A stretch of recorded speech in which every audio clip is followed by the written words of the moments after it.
Bismillahirrohmanirrohim. Assalamualaikum warahmatullahi wabarakatuh. Sahabat YMYM 28 yang dimuliakan Allah. Islam memandang memuliakan tamu tidak hanya sebagai hal yang penting dalam membangun kehidupan manusia, tetapi juga menjadi ukuran keimanan seseorang. Sebagaimana firman Allah yang artinya, "Sudah sampai kepadamu, Muhammad, cerita tentang tamu Ibrahim, yaitu malaikat-malaikat yang dimuliakan. Ingatlah ketika mereka masuk ke tempatnya lalu mengucapkan, Salamun. Ibrahim menjawab, Salamamun, kamu adalah orang-orang yang tidak dikenal. Maka dia pergi dengan diam-diam menemui keluarganya, kemudian dibawanya daging anak sapi gemuk.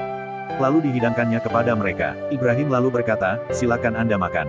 Quran Surah Ad-Dariyat ayat 24-27. Dari ayat tersebut, dapat diketahui salah satu sifat mulia Nabi Ibrahim adalah senang memuliakan tamu, walaupun beliau tidak mengenal tamunya. Beliau tidak mengetahui jika tamunya itu adalah malaikat, tapi beliau tetap memperlakukan tamunya dengan istimewa. Islam juga mengajarkan untuk memelihara silaturahmi dengan saudara, terutama sesama muslim. Salah satu cara menjaga silaturahmi adalah dengan memuliakan tamu. Selain membuat tamu senang, amalan ini juga memiliki banyak keutamaan lainnya. Berikut keutamaan memuliakan tamu menurut Islam. 1. Sebagai tanda keimanan. Dari Abu Hurairah radhiyallahu anhu, sesungguhnya Rasulullah shallallahu alaihi wasallam telah bersabda, barang siapa yang beriman kepada Allah dan hari akhirat, maka hendaklah ia berkata baik atau diam. Barang siapa yang beriman kepada Allah dan hari akhirat, maka hendaklah ia memuliakan tetangga, dan barang siapa yang beriman kepada Allah dan hari akhirat, maka hendaklah ia memuliakan tamunya. Hadis riwayat Bukhari nomor 6018 dan Muslim nomor 47. 2. Tamu sebagai pembawa rezeki dan penghapus dosa tuan rumah. Rasulullah Shallallahu Alaihi Wasallam bersabda, tamu datang dengan membawa rezekinya dan pergi dengan menghapus dosa-dosa kalian, dan Allah menghapus dari dosanya dan dosa-dosa kalian. Hadis riwayat Abu Syaikh. Dalam hadis lainnya, Rasulullah Shallallahu Alaihi Wasallam bersabda, apabila seorang tamu memasuki rumah suatu kaum, ia masuk dengan membawa rezekinya sendiri. Jika ia keluar pulang, maka ia keluar dengan membawa ampunan bagi mereka. Hadis riwayat Ad-Dailami. 3. Mendapat pahala sedekah.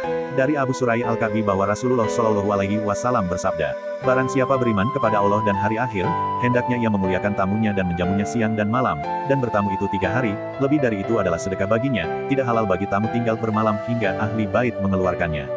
Hadis riwayat Bukhari nomor 5670. 4. Termasuk amalan surga. Dikisahkan dalam sebuah hadis dari Humaid At-Tawil dari Anas bin Malik radhiyallahu anhu, ia berkata, ada suatu kaum datang kepadanya untuk menjenguk sakitnya, lalu Anas memanggil pembantunya, hai anak perempuan, bawalah ke sini untuk teman-teman kita walaupun sedikit makanan, karena saya pernah mendengar Rasulullah Shallallahu Alaihi Wasallam bersabda, kemuliaan akhlak termasuk amalan-amalan surga. Hadis riwayat At-Tabrani. 5. Orang yang memuliakan tamu akan berhubungan dengan Allah. Dari Aisyah radhiyallahu anha berkata, Rasulullah Shallallahu Alaihi Wasallam bersabda, silaturahmi itu tergantung di arsy singgasana Allah, seraya berkata, barang siapa yang menyambungku maka Allah akan menyambung hubungan dengannya, dan barang siapa yang memutuskanku maka Allah akan memutuskan hubungan dengannya.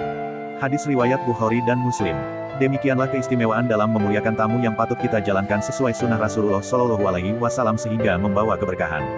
Amin ya robbal alamin. Kami berharap apa yang disampaikan dapat bermanfaat bagi sahabat YMYM 28 yang dirahmati Allah. Kami mohon maaf atas segala kesalahan dan kehilafan dalam penyampaian materi ini. Wallahu a'lam bishawab. Wassalamualaikum warahmatullahi wabarakatuh.